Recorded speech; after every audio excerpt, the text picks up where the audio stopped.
You know, people always say, just let it go, or don't think about it. Like it's that simple.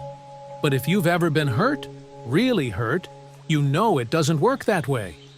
When someone betrays you, disrespects you, or does something cruel, the pain doesn't just disappear because someone tells you to move on. It lingers. It eats at you. And no matter how much you try to distract yourself, it keeps coming back. But here's the thing. If we want peace, real peace, we need to figure out a way to deal with these emotions. A way to handle people who hurt us without letting their actions control our happiness. And that's exactly why I'm making this video. Because I want to share with you a powerful way of thinking that the Buddha taught, one that can completely change how you see anger, resentment, and the people who cause them. Let's get into it. Buddhist perspective. So, how do we actually let go of anger? How do we stop resentment from taking over our lives? The truth is, we need a new way of thinking, a way to process these emotions without letting them consume us. Because if we don't, we'll just keep suffering. And that's where the Buddha's wisdom comes in. He gave us a way to understand what's really happening when people hurt us. A way to step back, see the bigger picture, and choose a response that brings us peace instead of more pain. That's what I want to share with you today. Core Buddhist teaching, the concept of karma.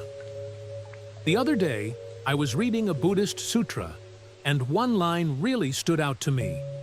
A person is the owner of their actions. Their actions are their inheritance, their refuge. Whatever they do, good or bad, they will experience the results. Let's break that down. This idea is called ownership of karma.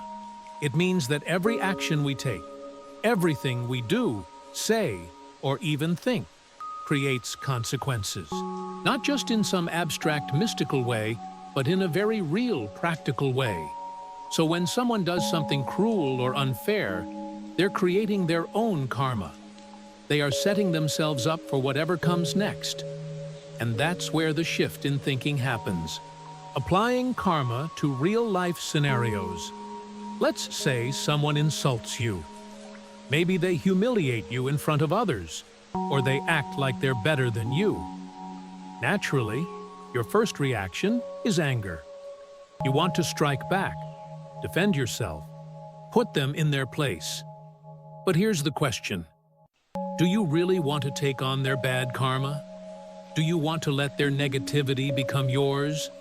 Because the moment you react with the same anger, the same hostility, you're creating your own karma too. So, what's the better choice? See, choosing how to respond. This is where real strength comes in.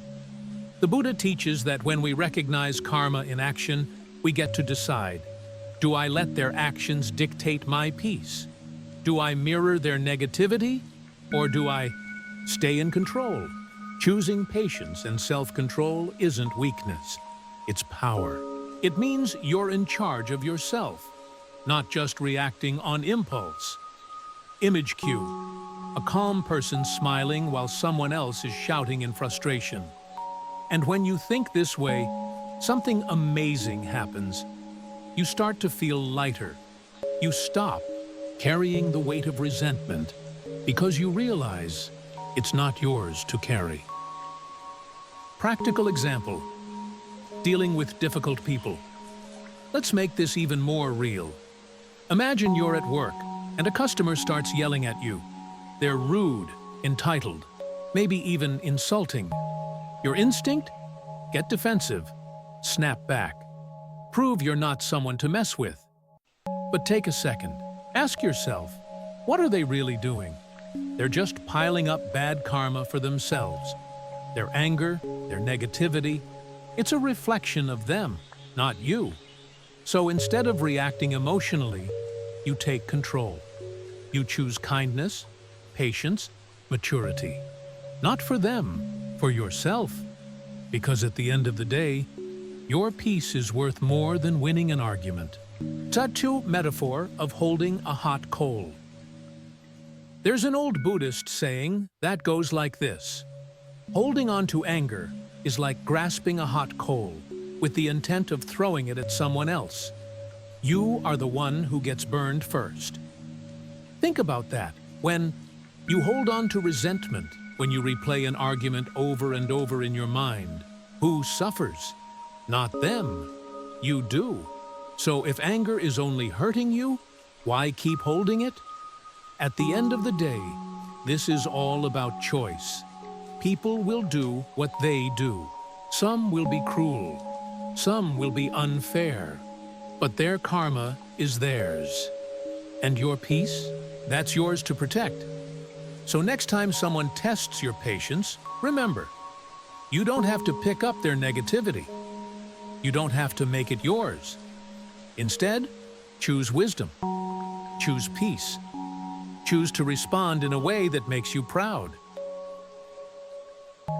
Image, Q. A soft golden sunrise, symbolizing a fresh start.